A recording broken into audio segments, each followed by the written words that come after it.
Welcome to this World Satsanga on the 27th of May 2017, held in conjunction with Kevin Moore and the Moore Show. And Kevin, again, he's been a wonderful service by allowing this to be broadcast on his YouTube channel as well.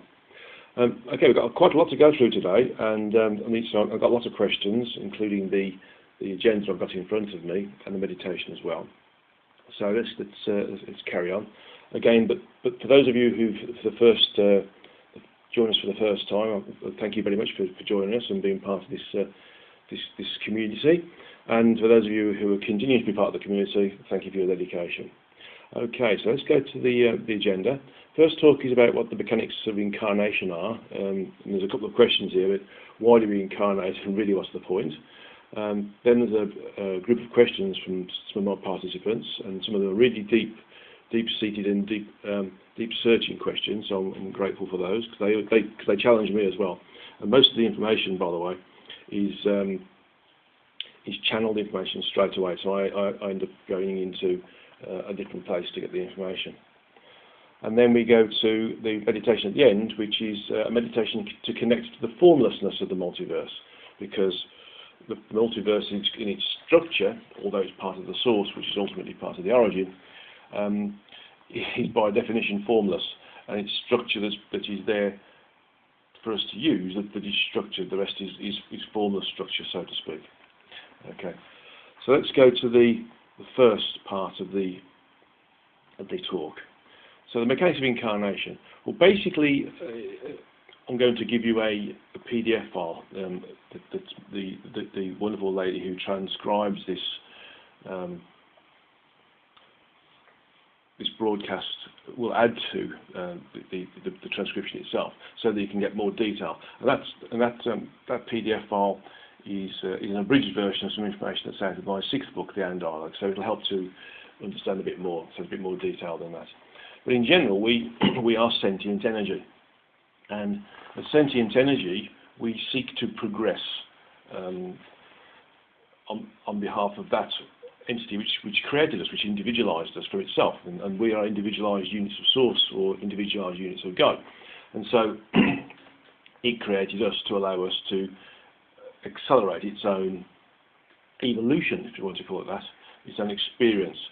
And it in turn was created to accelerate the evolution and the experience of its creator, the origin. So we're all working together, we're all part of the same thing in essence, but we're smaller parts.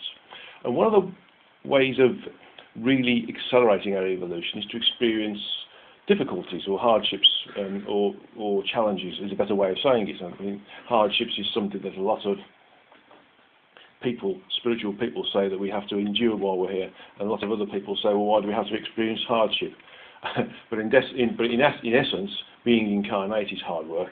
So if we think of it in terms of being a challenge rather than hardship, then that's a better way of saying it. So getting back online though, the energy, our sentient energy, our sentience is what we really are, and we occupy a body of energy which is either given to us by source, or we commandeer because we've become a certain evolutionary level, and we can move our sentience from energy or group of energies to energy or group of energies. But in this instance, what we do is as our true energetic selves, and of course the true energetic self is just one way of saying the larger part of us which remains disincarnate, which in some ways we call the higher self or the oversoul or the Godhead. Okay? Hindus call it the Godhead. It's the same thing. It's that much larger part of us which stays disincarnate. That separates a smaller part of itself, a smaller aspect, if you want to call it that, we sometimes call it the soul, and projects it into a set of energies which have been agreed and which are assigned to the creation of a form, that form being a human fetus. And so what we do is we create an energy structure around that fetus to allow it to grow and allow the ability of the aspect to animate that form. So the aspect that's projected out moves into or down into the energies associated with the incarnate vehicle. In our case, the human form. There are other forms, lots of other forms of various different frequency levels around the physical universe that we incarnate into, but we just use the human form at the moment. And there's different ways of obviously incarnating as well, but this is what we understand now. So we put that energy is then projected into this form through something called the Hara line. Now, the Hara line is an energy, like a little energy tube or hose, if you want to call it that, and it protects the most basic level of communication that can be achieved between the projected aspect or soul and the true energetic self, and it maintains that level of ability. Sometimes that's called the silver cord, sometimes it's called the Hara line. There's all different ways of explaining it and all different ways of seeing it, because the silver cord is a projection of the Hara line in itself. It's not separate to, it's a projection from. Okay, so it's the same sort of thing. So although people see the silver cord coming out of the centre of the body sometimes, if they're clairvoyant, it's actually a projection from the Hara line as it comes down to the centre of the body, through the core of the body. So we project this energy through the Hara line, protects the communication from the aspect or soul to the true energetic self, and it maintains that ability to do so in a limited way, because obviously we're in a lower frequency, and as we're in a lower frequency, our ability to communicate in the way we used to in a higher frequency is significantly reduced. So that allows us to project into lower frequencies.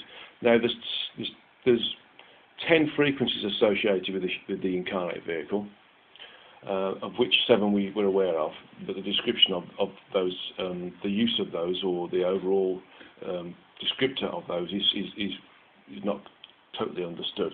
But we have 3 more as well, so there's 10 in total.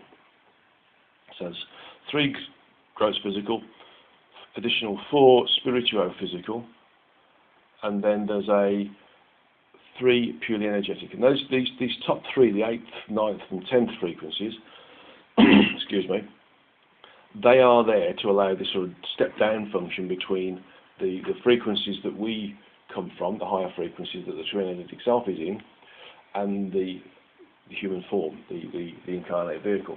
So that allows the Hara line to be like a tunnel effect, going a tunnel and almost like a tundish effect, you know, a funnel effect. Okay? So it comes down into a smaller and smaller energy set. Okay.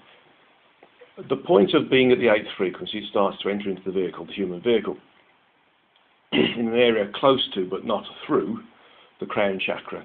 And so it comes down to that area, moving down towards an area about 3 inches above the navel and 3 inches in from the navel. That's 7.5 centimetres up from the navel and 7.5 centimetres in from the navel, where it coalesces and starts to connect with the energies associated with the human vehicle. That's the Tantien. Okay. From there it goes downwards and then goes down through each of the legs. So, and then connects with the earth. So it creates a connection with the earth. It grounds us, so to speak. So the Hara line comes through, down towards Tantien, splits out just above the pelvis and down the legs. And our energy, our sentience, and the energy associated with our sentience comes down that Hara line, that little tube, and coalesces and starts to spread out from the Tantien, connecting with all of the different energy centres, the meridians, the energy lines, and the major, minor and mini chakras associated with the human form. And that allows us to animate it. So on top of that, we also have a location for the sentience. Now the sentience moves up from the Tantien and sits in an area just behind the heart chakra.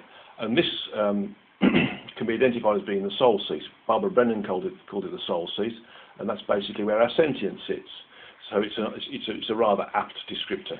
Okay, you can see more in Barbara Brennan's books, Hands of Light and Light Emerging. They're very good books, and very good descriptors of some of the incarnation process as well.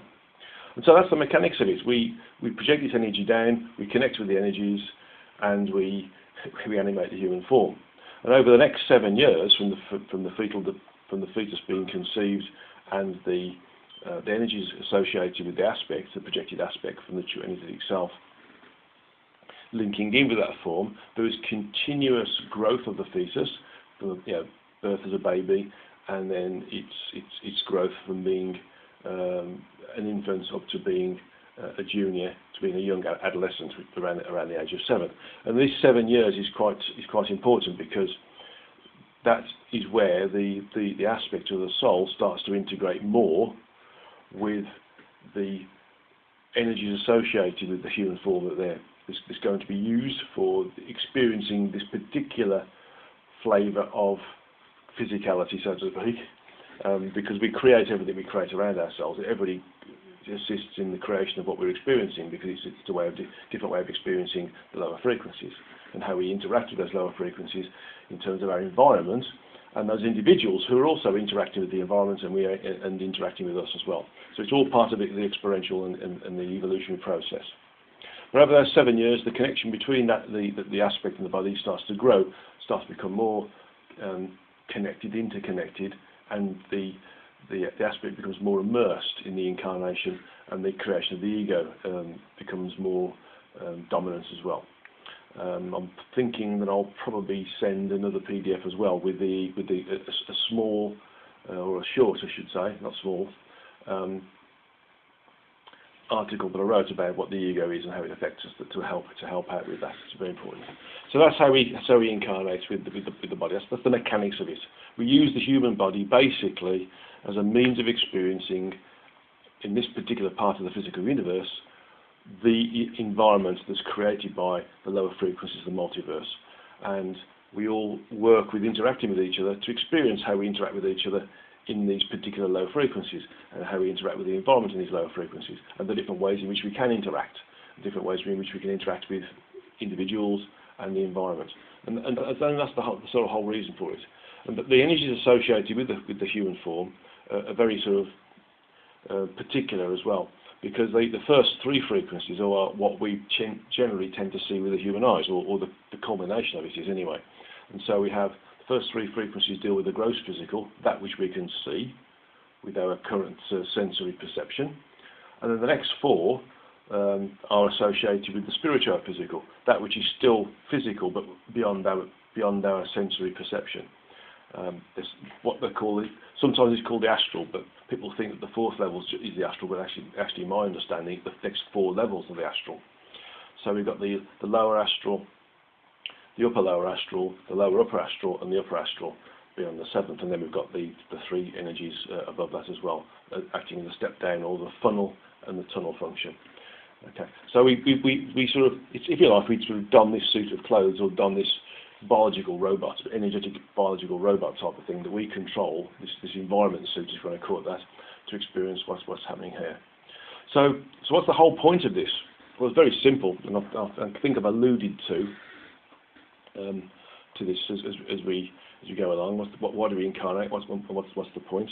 And in effect, we incarnate because this particular environment and others within the physical universe, for want of a better word, are an evolutionary accelerant. Because we put ourselves in a very challenging environment and in very challenging situations, it allows us to evolve at a really fast and accelerated rate. And so what happens then is that we can move faster through our evolution, and our evolutionary cycle is reduced as a function of that. So we move through the structure of the multiverse as part of our evolution, in this particular evolutionary cycle, which is the third. We've had two before, okay? And so the objective is to move through the evolutionary cycle in as clear, as complete a way as possible. And some individuals take a long time to do it because they want to experience the minute detail, and others experience it in the minimal sense, but in a sense that is minimal but nevertheless acceptable, to be able to go through the evolutionary cycle, gain the evolution that they need, and then recommune with the true energetic self, and the true energetic self recommune with source. And then we go on to the next evolutionary cycle later. So really it is all about experiencing challenges, being here to experience challenges. Some of those challenges we like, some we don't. And that depends upon how we find ourselves and how we manage to relate to those challenges and work with those challenges and remove those challenges, or get stuck with those challenges, or how we get stuck with being here, and that's where karma comes into it. And so it's very much a case of we are, while we're going through the evolutionary cycle and we're using the incarnate vehicle to accelerate that evolutionary cycle. We're also subject to various different functions of being in the physical, and the addictions associated with wanting to come back, wanting to experience status, wanting to experience sensory stimuli, wanting to experience various different thought processes, the various different ways of being, are all part of the, if you like, the addiction to being here and what we call karma.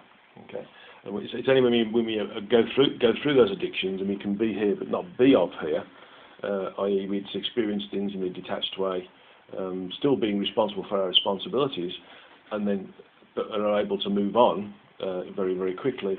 That's when we start to get to the point where we don't need to incarnate here, because we've mastered being incarnate, and therefore we've evolved to the point where we no longer need to incarnate. So it's all about experiencing, learning, and evolving in as fast a way as possible. And there are a lot of very brave aspects or souls who put themselves in significant stress.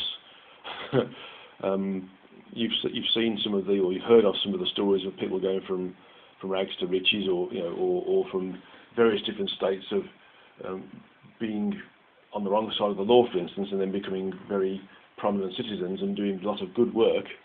And these are people who really do put themselves in a taxing or very challenging life plan, so that they can assist themselves and their creator in moving forward as fast as possible.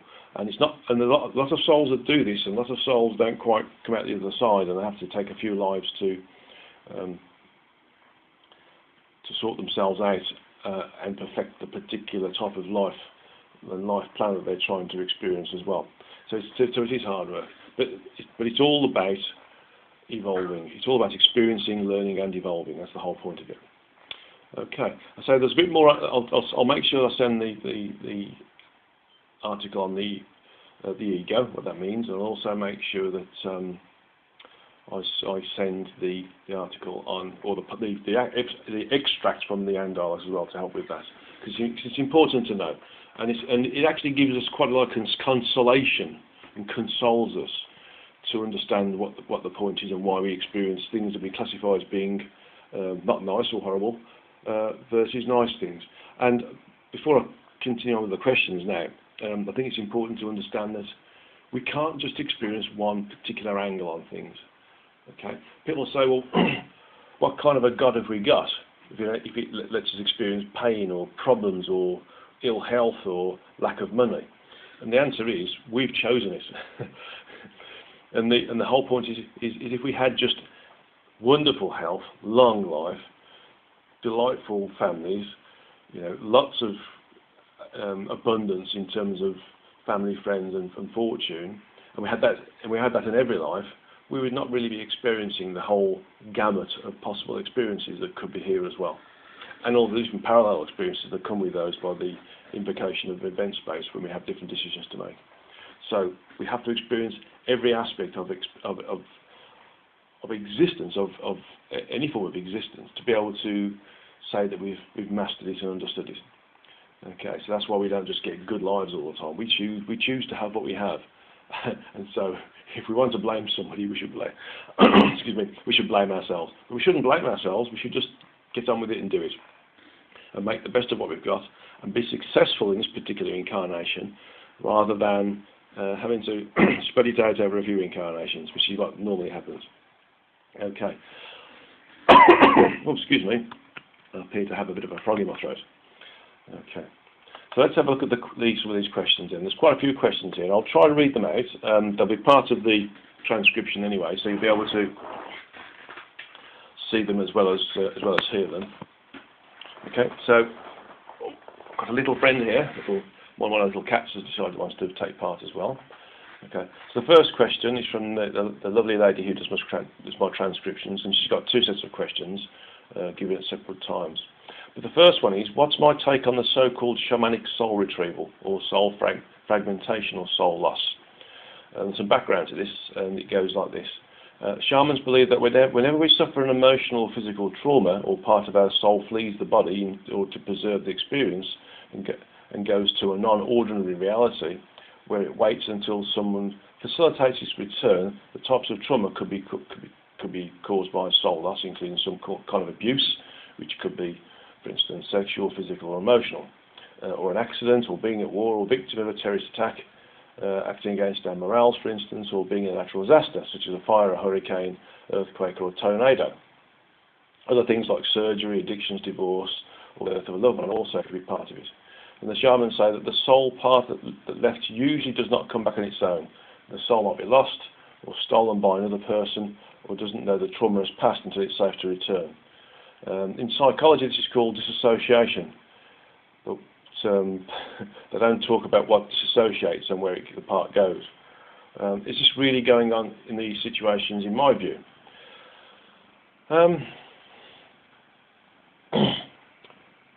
In my understanding, the soul is always connected to the human vehicle. Okay, we don't lose the soul. If the soul moves out of the vehicle and stays out of the vehicle, and the vehicle demises, full stop. There are instances where yogis spend extended periods of time in astral travelling, or transcendental meditations, as it's popularly called now. But the connection to the body via the hara line or the silver cord, or whatever nomenclature you want to use, remains. And so the soul, or the aspect, is connected continuously to the body. And so there cannot be soul fragmentation as such, or soul loss. But in terms of soul fragmentation, the only thing I can think of that would classify Venus as a fragmented soul is when we have shards being created.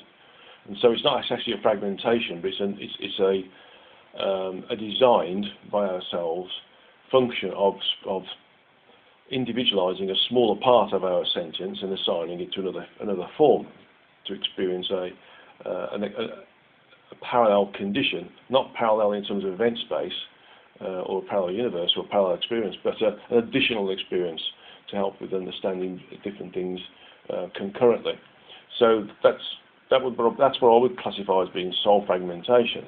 But in terms of this part of a soul, or some part of the soul being disassociated from the human form as a result of any of these different experiences of trauma, I would say that's not the case. I would say basically what happens at times is that the ego chooses not to experience that experience again.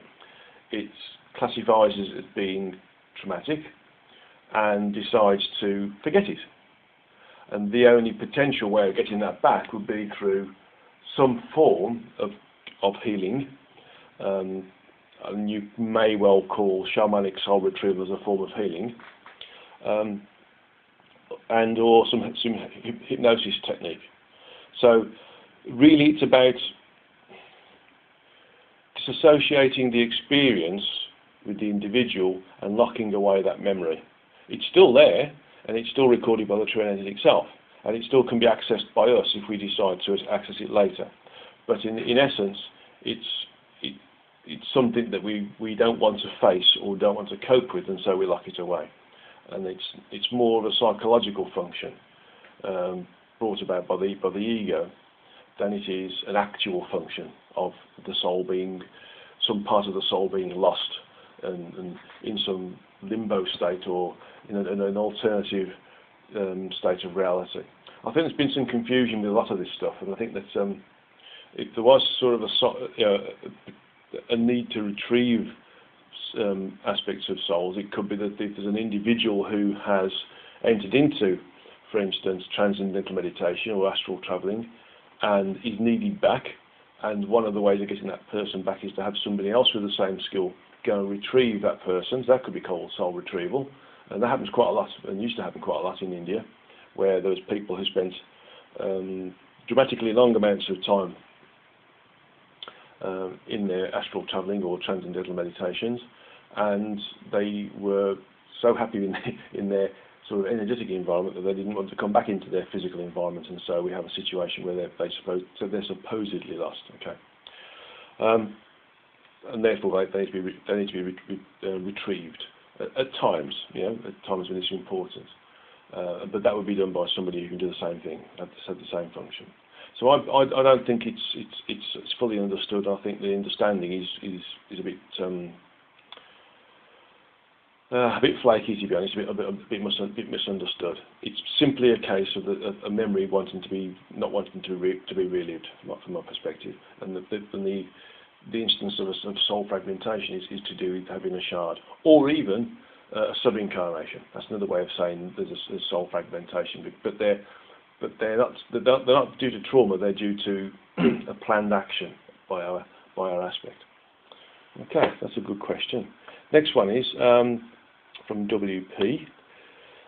Okay, since the time of Jesus and before, and up to the last 70 years, there's been a famine, plague, war, and/or raping and pillaging about every 10 years or so, where with non-stop with millions being killed in the process. It's a pretty sad commentary on the human race. Now, for the first time in history, the incidence of these traumas has dropped significantly, and in some cases stopped altogether, which is encouraging. The current issues of the day seem relatively minor by comparison. However, as we've discussed, it seems like we're backsliding in the near term, and with people becoming hysterical over very little news that emanates from the media, real or imagined, and it's mostly imagined apparently.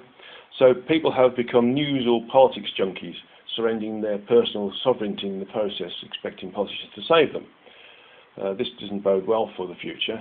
Or are people awakening?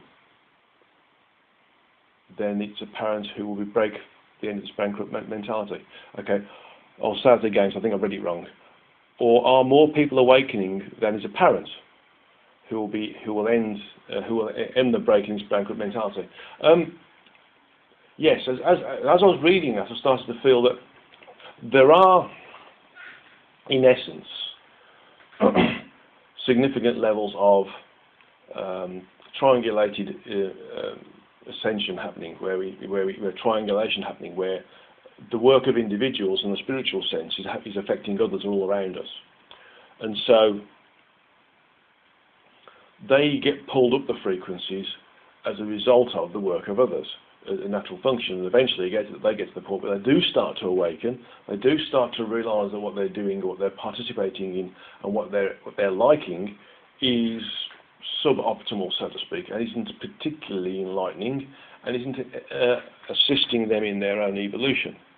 And so they do, and people are, and have, and are continuing to, although we do have the odd spike, the odd area of low frequency around the world, but in general there is a movement upwards in the ascension process, where people are becoming more aware and awake, and are starting to question the environment that they're in, and the interactions with individuals within that environment, and the wider environment they exist in.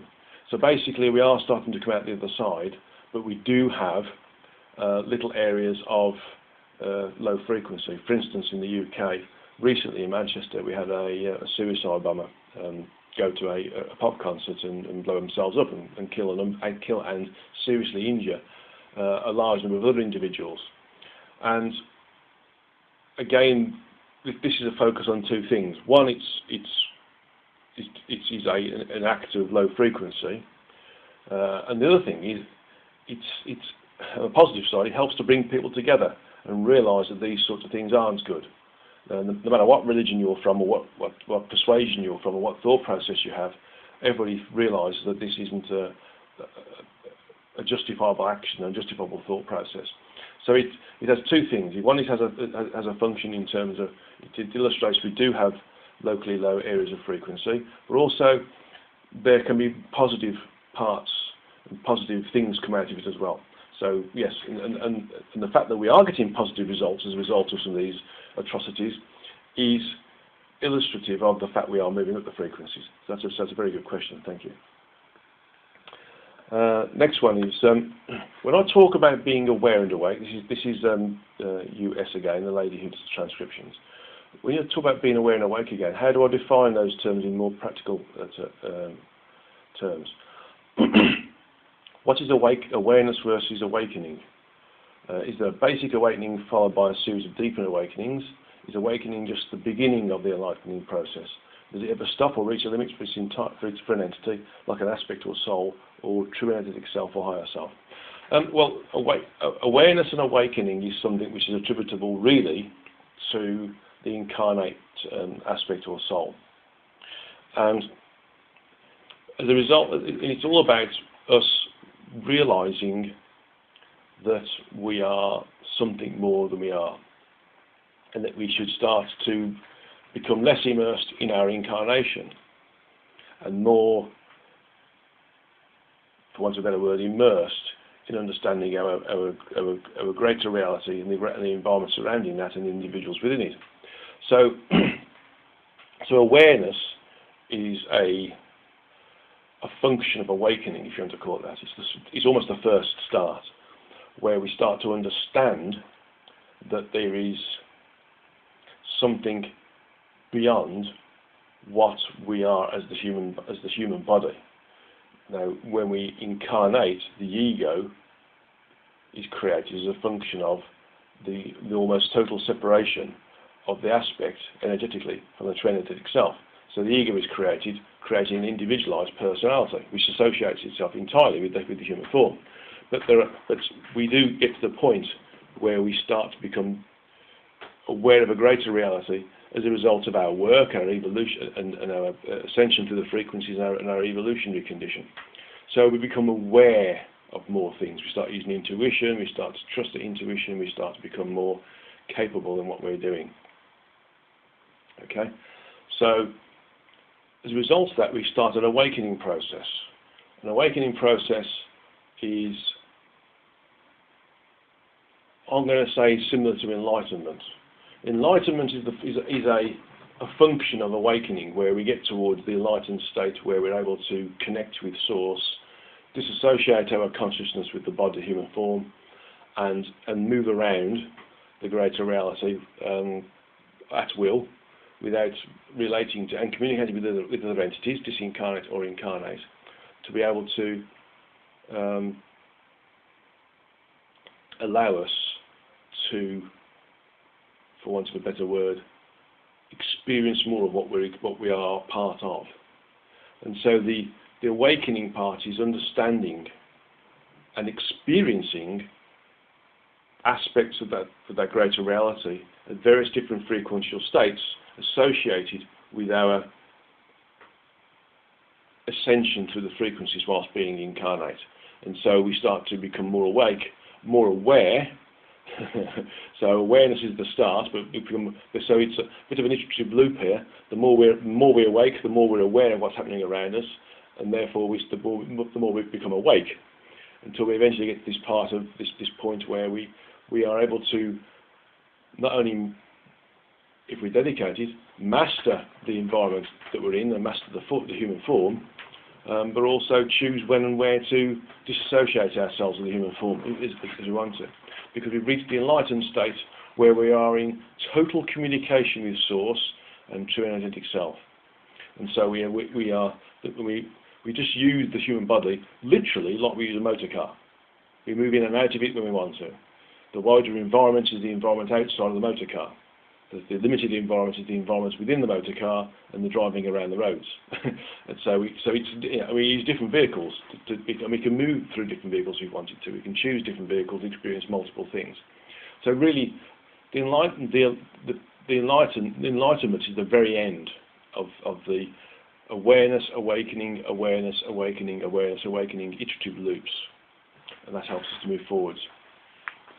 Okay, so it's an ongoing process whilst we are incarnate, and from an evolutionary perspective, it's an ongoing process with the true energetic self and the aspect or soul on behalf of the true energetic self, until we reach the end of the evolutionary cycle, and then we recommune with Source, and then the Source moves to a different location within the origin and starts the next evolutionary cycle off, and we experience different things in different ways. But as we move through the evolutionary cycle, we tend to accelerate the evolutionary cycle. It gets faster and faster. And actually, this third evolutionary cycle is much faster than the first two, I am told. And we are moving through it really, really quickly. So we should all be patting ourselves on the back here. Even though it doesn't feel like it's fast here, it is actually happening fast. Okay. Next question. Our Source has urged us to meditate at least 30 minutes a day. What is the fundamental purpose of meditation? What is the purpose of channeling? Are they both meant to increase our bandwidth, or is meditation more of a resting state versus is channeling more aware, questioning and receiving state? Meditation is a function of disassociation from the physical. It's one way of achieving connectivity with Source, Self, not in that order, and other beings. And it creates the possibility of channeling. Channeling is a higher function of meditation and is part of the awareness and awakening process, and is also one of the functions of enlightenment. Not the function of enlightenment, it's one of them, and it leads to the enlightenment process. So the whole point of it is to learn to connect with the greater reality, to be in the greater reality and commune, converse and interact with the greater reality, and not just the reality that the human form connects with. That's the whole point of it. The problem is when our eyes are open and our ears are hearing and our nose is smelling and our mouth is tasting, we are immersed in the human state.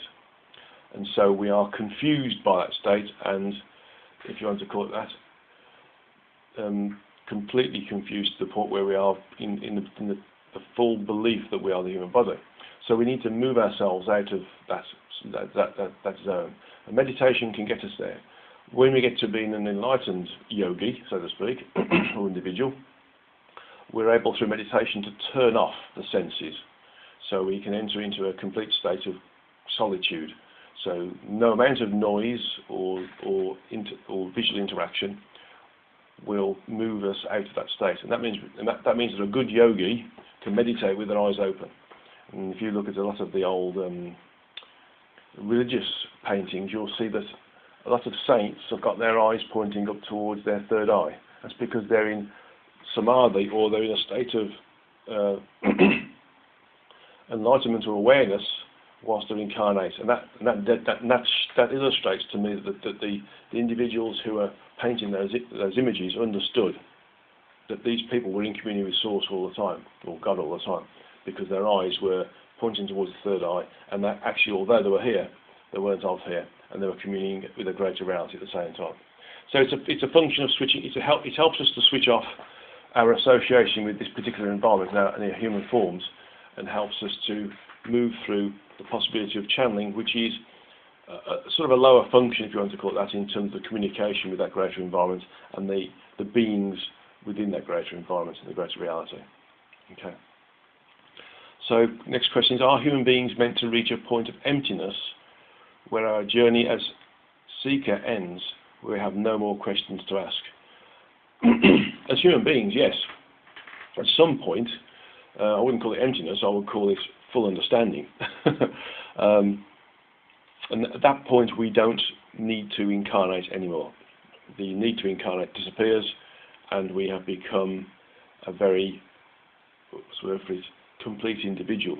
And so we can move on from incarnation and go and just continue our evolution in the rest of the multiverse in the disincarnate state.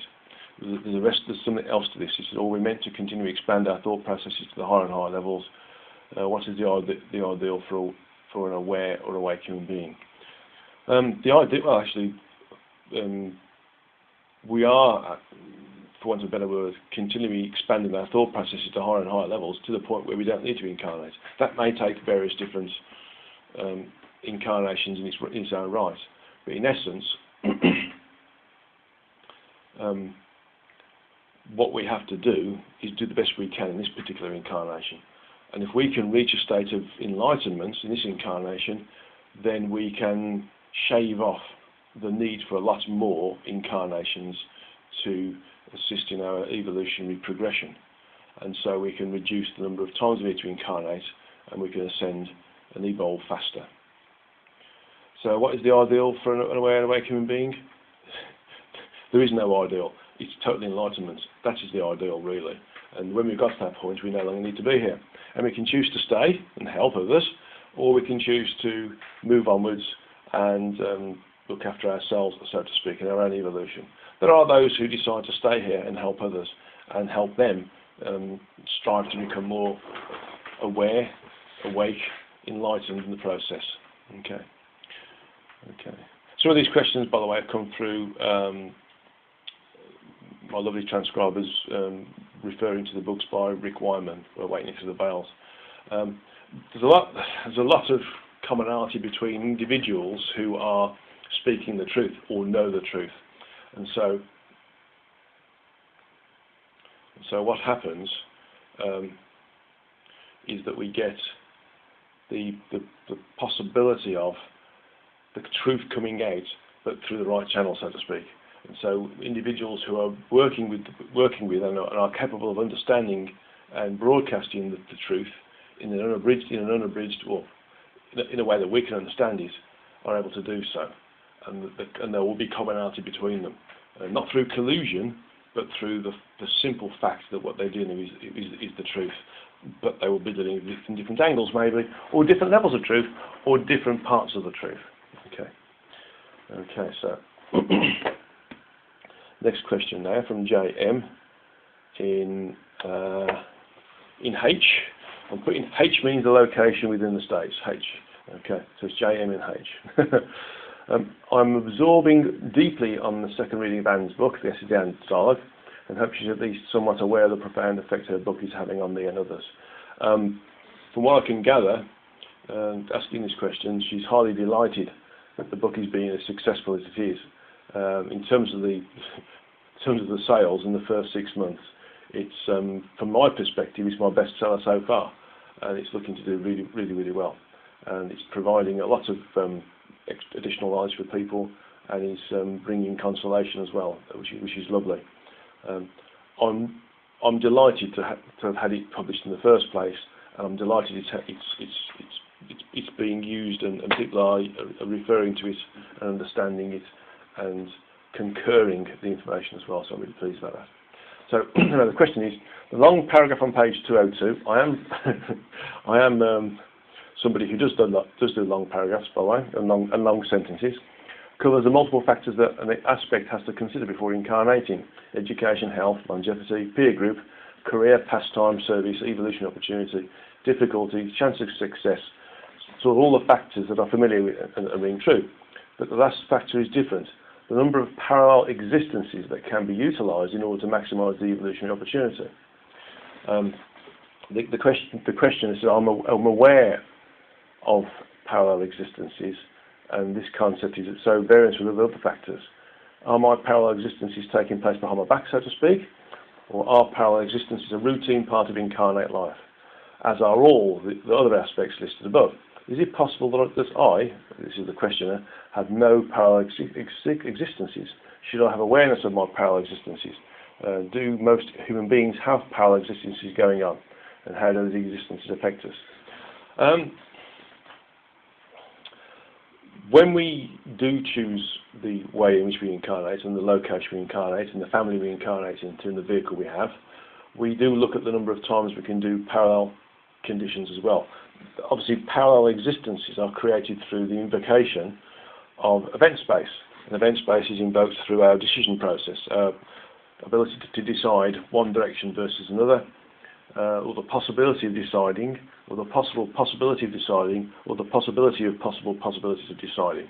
And so there's many different ways in which event space can be evoked, and that can be like localized event spaces, semi-localized, more communal event spaces, wider event spaces, country-sized event spaces, and planetary and galactic, and all those different sizes of event space. But in essence, from our perspective, there's various different versions of us in different other event spaces, and overall or overarching event space with its own event stream. This, by the way, is coming out of the seventh book, the Curators, and it's becoming a bit mind-boggling. There's an awful lot of event space in that book. I'm a bit embarrassed to say that, but it might be a bit of a difficult read, actually. But there we go. In essence, we all have parallel conditions, and what we do when we do our checking as to what we're going to do is understand how complete that experience will be by the parallelization of that dominant or mainstream experience. And so, if we have three decisions to make, do we do this, do we do that, or do we do the other, and we choose one, then actually there's three of us become apparent. And that environment with those other two become apparent or become invoked within their different event spaces are in different event spaces. So we don't see them. We don't experience them. All we know is that we are one of them, and that we as that individual are individualized and normalized to the event space in which we are focused upon. So our particular experience, it could be parallel, or it could be the mainstream, or it could be a fractal of one of the parallels, you know, or a fractal of the fractal, or a fractal of the fractal of the fractal of the fractal of one of the parallels. So we couldn't possibly absorb or work with, from our particular perspective, all of those different parallel existences that are occurring as a result of our decision process and the potentials, and various different potentials of those different decision processes and the realities that are created from those. It'd be too much for us. So we're only allowed to focus on the one whilst we're incarnate, because our functionality only allows us to do that. And so we aren't aware of them as such. They affect us in totality by the, if you say, the efficiency in which we gather evolution. So from our true energetic self's perspective, it sends out an aspect, and it's becoming incarnate, and it may have created shards as well, which are also considered to be synchronistic, if you want to call it that, in terms of different experiences. But I think concurrent's a better way of saying it. And that allows the maximum amount of experience to be experienced by that particular soul. And so the true energetic self experiences all of those different experiences concurrently. So as the 10 of me, for instance, experiencing 10 different parallel conditions or 10 different event spaces, then the true energetic self is experiencing all those 10 concurrently at the same time. So it doesn't affect us per se, although it does ultimately, because we're part of our true energetic self. And when we are disincarnate, when this particular body demises and we move back into the energetic, then we will become privy to and be able to access those other experiences. And it'll be like we've done it. And what I'm being told here is that the function we would experience is that it would be a little bit like we've been to the shops, we've been to the same shop, but we've gone to the shop in different ways. We've gone by bicycle, we've gone by motorbike, we've gone by car, we've walked, we've got the bus, we've got the train, and when we've got there, we've got different things to shop. We've bought different things. We've bought groceries, or we've bought clothes, or we've bought shoes, or we've bought newspaper, or etc., etc., etc.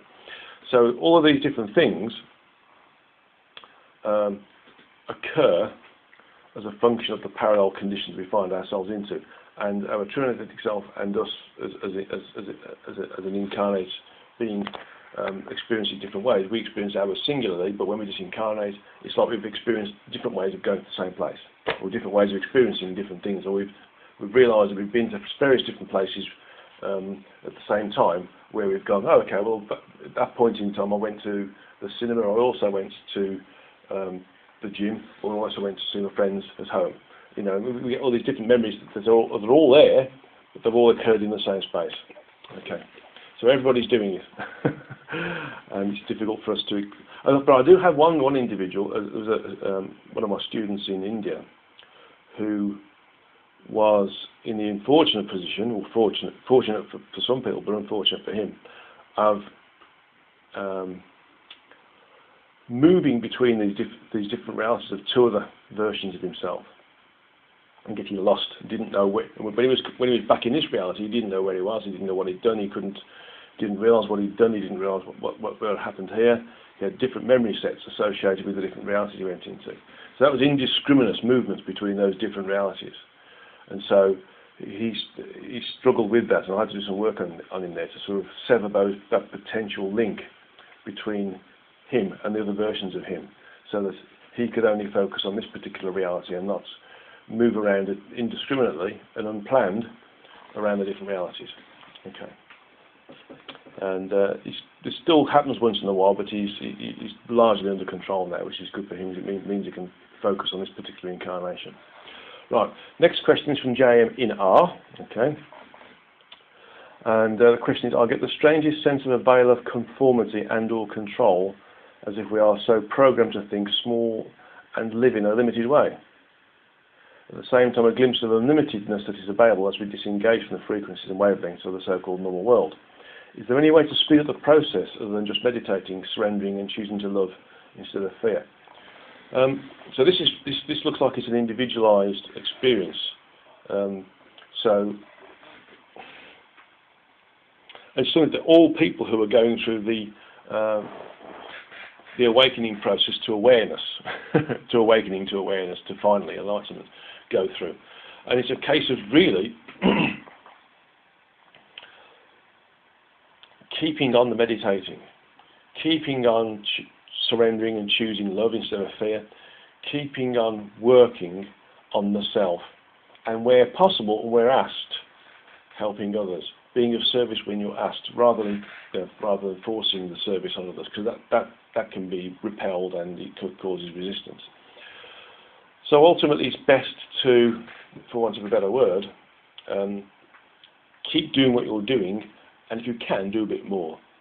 So meditating is a very important tool, actually, as is doing things like Kriya Yoga and the traversing the frequencies work that I teach as part of my particular way of ascending the frequencies. And so when we do more of this, we will have, as we progress, more and more moments of enlightenment, so to speak, where we see through the veil and understand what the greater reality is. And as we do that, we start to recognise there is much more to existence than this. And there's lots and lots of books on this. But one particular book I found really, and I don't read books generally, so I've only sort of been told about this particular book, and I've seen a YouTube video from this lady, and it's a book called Backwards, which is really good, because it explains what she experienced when she was disassociated from her human form as a result of a near-death experience. And the backwards refers to her being able to see in a 360-degree sphere, which includes going backwards. And that's a good way of, that's a good read, or look at the YouTube videos as well. If you put in YouTube backwards, you'll start to see some of these videos this lady's done. And they're very, very good. But basically, it's to do with being disassociated with the lower frequencies of the gross physical. And that's important because it allows us to focus on the higher frequencies. Now, clearly, we have to engage in being here. We're responsible for our duties, for our careers, our roles as a partner to somebody, and maintaining that we pay our bills, etc. There's not many of us could live like Jesus used to, or like the old yogis used to in the States these days. In fact, it's more not the States, in India these days. It's more complicated, much more complicated than it used to be. But what I would say is that extend the meditation and go deeper. It is, if you're capable, it's better to do longer meditations and less of them than it is to do regular meditations and short. When you get to a point where you can access deeper levels of understanding through extended meditations, you'll find that you can do the same level of depth very quickly later. So it's almost like learn to ride a push bike, then a motorcycle, then a car. We have to start at the beginning, and we gradually sort of progress to different levels of competence and ability and functionality as a result of it. And eventually we get to the point where we master the tool that we're using, and that is the meditation process and the functions that allow us to become more connected, and to the point where we do become totally connected. The thing to do is believe, not just believe, but know that this veil of conformity is a small veil. It's just that we make it very big, and that it's easy to move through, but sometimes it takes dedication. And depending upon how we are bombarded by low frequency interactions with others, because they can drag us down as well, and how we protect ourselves depends on how fast we can move upwards and go through that veil. So I hope that answers that question. And we've got another question finally from JM in H again, and it's actually quite a personal question here. It says, at the top of the Origin Speaks at page 278, the Origin tells you, soon you will no longer need to contact your sources or even me to gain this information. And the question is, am I there yet? Or is this one of those all too frequent time statements that have no meaning in our 3D existence, or our 3-frequential existence?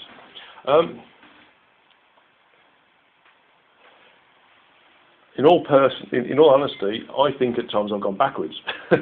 when I look at the work I'm doing now, with this particular book, The Curators, I'm thinking to myself sometimes, I'm not really progressing as fast as I think I was, or think I should do, or think that the origin things I should do.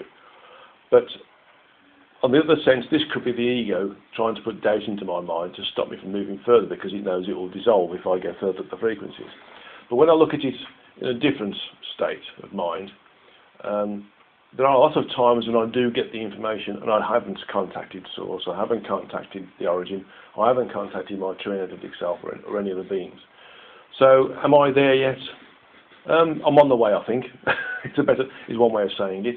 And that I think that it's going to be an ongoing process. One that will probably, I'm being told, start to come to fruition towards the end of the books that I'm going to write. So that's probably in about 10 years' time. But we'll see. I'm getting the feeling that there's a couple of instances where there's one book I'm going to write where it will be pretty much me understanding information, not so much intuitively or clairsentiently, because those two things mean the same thing. But moreover, I'm connecting with the information straight away. So there is going to be one book where that happens, but that's going to be sort of in the future, so to speak. I'm not going to say which one it is because it will give the game away. But yeah, it's an ongoing process, and I think that actually, if I go into the mindset where I've got it, then I've lost, and the ego's won. So so I have to keep vigilant and behave and do the best I can to continue that process, and not think that I've got there, but think that everything is a continuous process. And even when I'm there, I think that it'll be a case of, well, let's stay vigilant and keep going. Well, thank you for all those questions. And what we're going to do now is the end of Satsanga meditation, which is connecting to the formlessness of the multiverse. Okay, so let's sit in the correct meditative posture. Okay, and feet flat on the ground, back straight with the small of the back. If you've got a straight backed chair, that's better. Palms uppermost and placed on the upper areas of the thigh, where the thighs meet the lower body. Okay.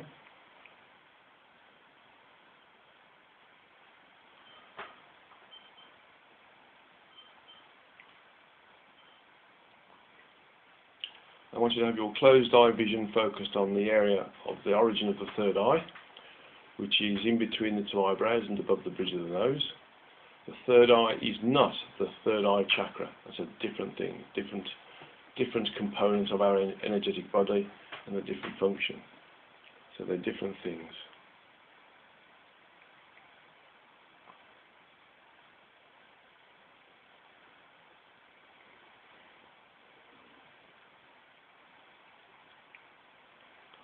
Okay.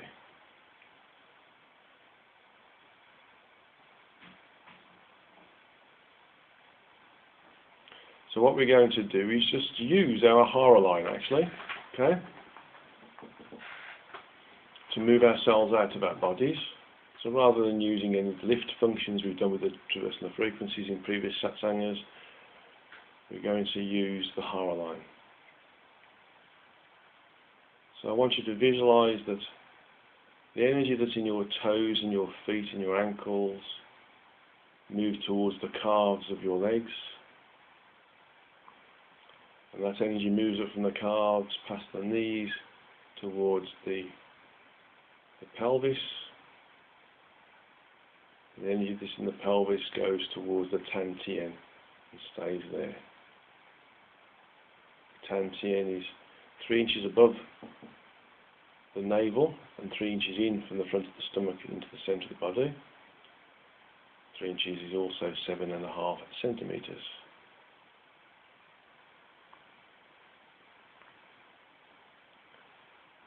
Okay, and now we move the energy from our fingertips and our fingers and our hands to our wrists. Then move the energies from our wrists to our elbows, and then from our elbows to our shoulders, across the shoulder girdle to the neck where the throat chakra is.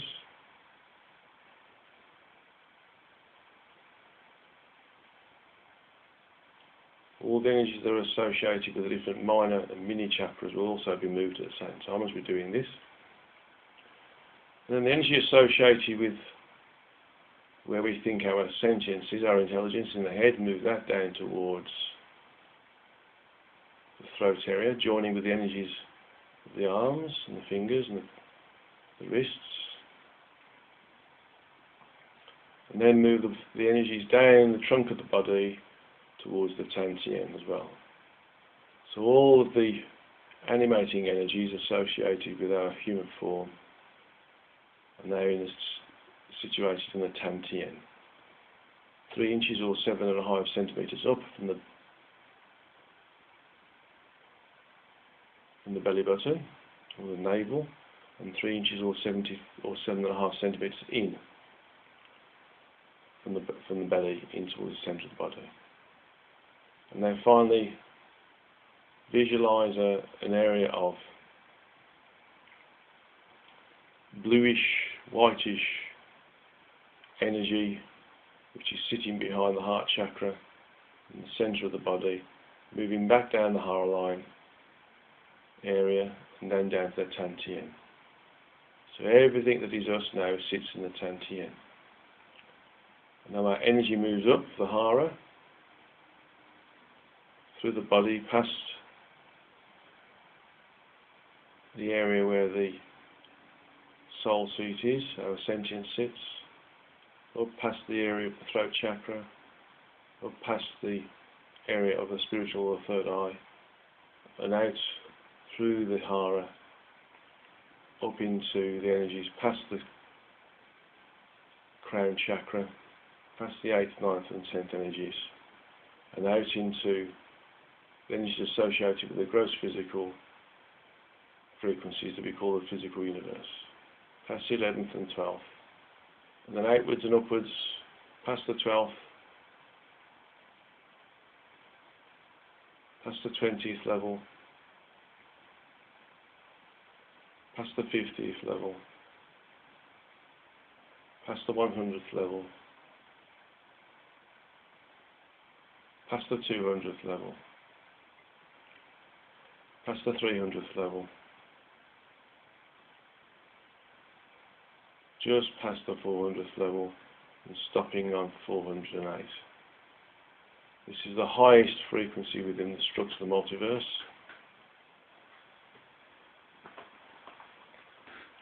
And is the area of most formlessness within the universe, within the multiverse, that is.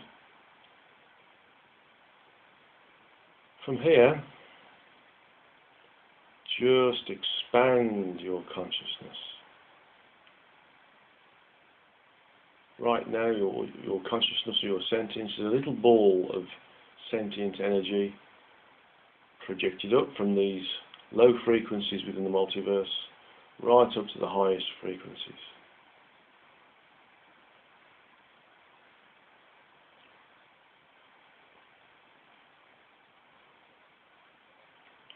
And so allow it to disseminate, dissolve, disperse, whatever you want to call it. Just allow it to just disperse and grow.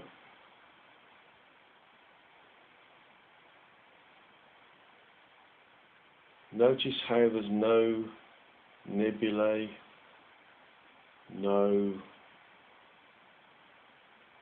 galaxies,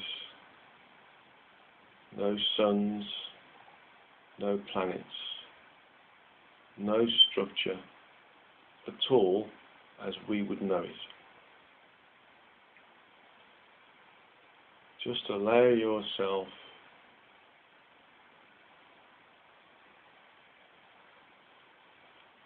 to become immersed in formlessness to the point where you no longer feel the connection with the human form.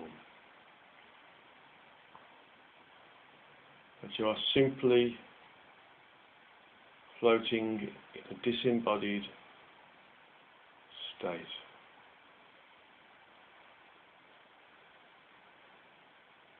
Stop any stray thoughts of shopping lists, jobs to be done, things you're worrying about, things you need to do, people you need to talk to. Just be here. Allow yourself to drift, expand, be part of this vast environment. It's just sentience or consciousness.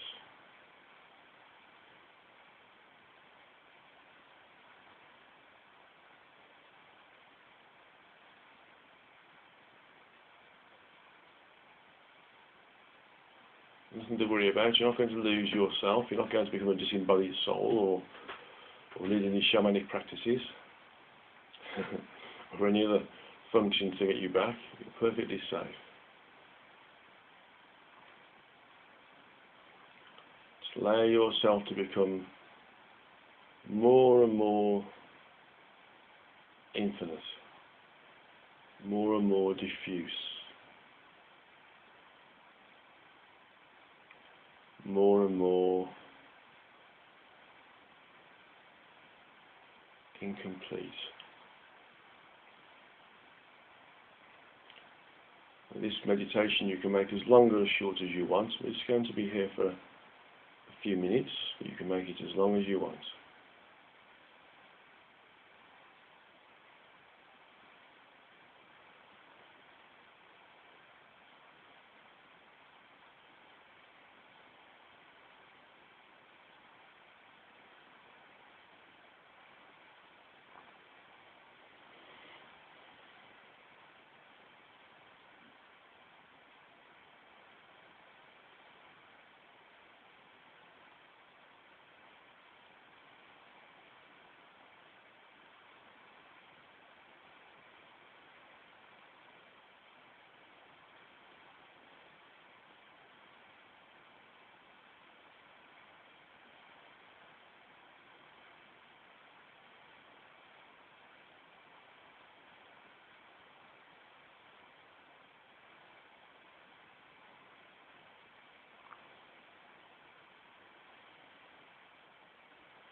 Just dissolve. Just experience beingness. No thoughts. No itches, no scratches. Just nothingness and disembodiment. And infinity. You are infinite. You are omnipresent. Also, you are omnipotent.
So we'll just stay here a moment longer. Again, you can extend this as long as you want.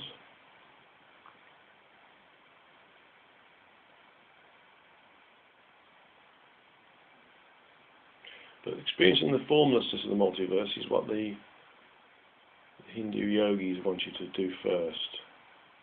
Just become disassociated with the human form and all the vagaries associated with existing in this particular environment.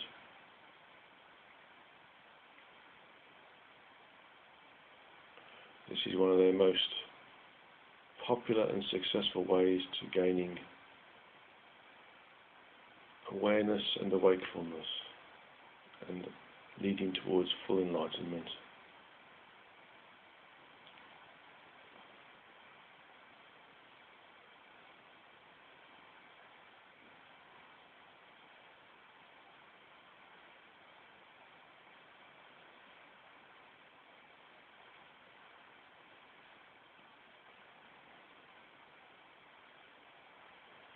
So let's think about bringing ourselves back. So just use your intention to gather all of yourself back into one area of coalescence of your sentience, of your consciousness. Sentience and consciousness are not the same thing, by the way.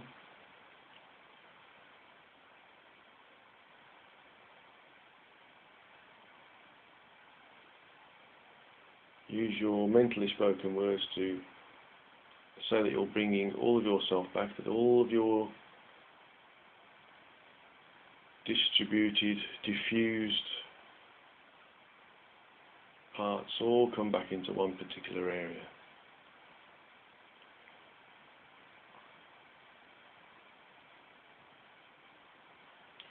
When you've done that,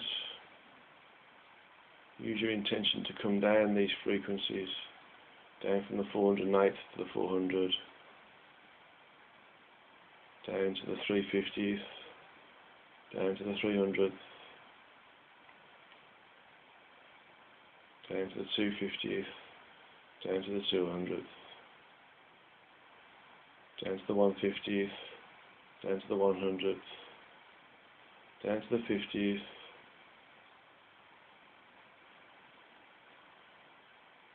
down to the 20th,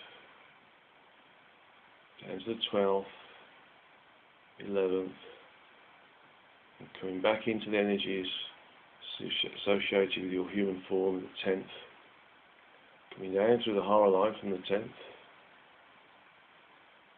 in fact from higher than the 10th, the higher line actually, above the 12th in essence. Come down through your higher line, little protective tube, so to speak, that allows you to stay connected with your true energetic self. All this time you've been connected to your true energetic self and your gross physical form, so there's no separation, no full separation anyway, just the experience of separation. So come down from the 10th, the 9th and the 8th, and we come into the aspect of the higher line that's in the same location as the crown chakra. Energies come down towards the area of the third eye, and past that area, down to the areas of the throat chakras, go past that, past the area of the heart chakras, and finally go down to an area close to where the solar chakra is, which is where the Tantien is. You should be starting to feel yourself getting heavier now, and probably a little bit claustrophobic. So being in the Tantien, which is 3 inches or 7.5 centimeters above the navel, and 3 inches or 7.5 centimeters in towards the centre of the body, your sentient energies now start to redistribute. So first of all, the sentience rises up through the higher line again and sits in an area just behind the heart chakra, the front aspect of the heart chakra, called the soul seat. And the energies associated with the Tantien that start to animate the body move up from the Tantien up towards the shoulder, animating the upper body, go out through the shoulder area, the shoulder girdle area, up in towards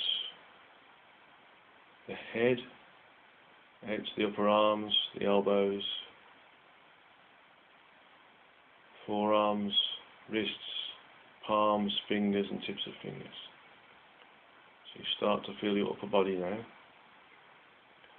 Now then you move down from the Tantian down towards the pelvis area, down the thighs and the femurs, the knees, and then down towards the lower legs, tibias, ankles, feet and the toes. And so now your energy is now fully populating all of the energy lines, the energy meridians, the major, minor and mini chakras. So your sentience, or your aspect I should say, is now fully connected back with your gross physical form. And you can slowly come back into the room. Slowly open your eyes. If you've got some water close by, take a drink of water. And that'll help to ground you. Well, that's the end of the Satsanga for this particular month of May. The next Satsanga is going to be 2 weeks after I get back from the Ozark Mountain Publishing Transformation Conference, which is in Eureka Springs in the Ozark Mountains. It's a wonderful place, absolutely wonderful place. If any of you are in the States and can get to Eureka Springs in Arkansas, it's worthwhile going to the Transformation Conference there. There's loads of great speakers on there as well, and I'm speaking upon the ego. Okay, what is the ego and how it affects ourselves and our incarnate condition. But in terms of our next Satsanga, that's going to be looking like it's the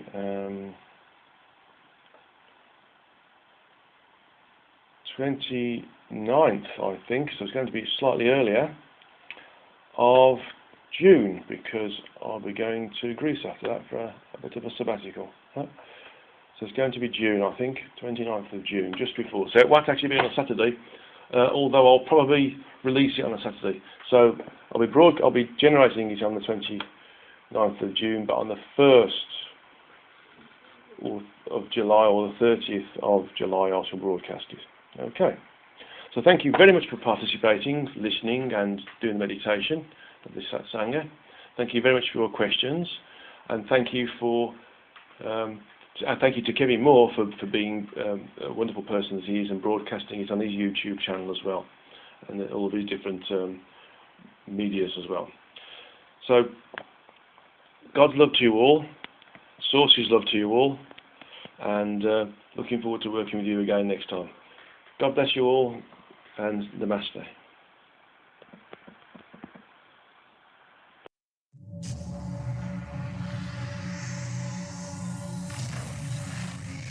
Did you see the aliens in Crete?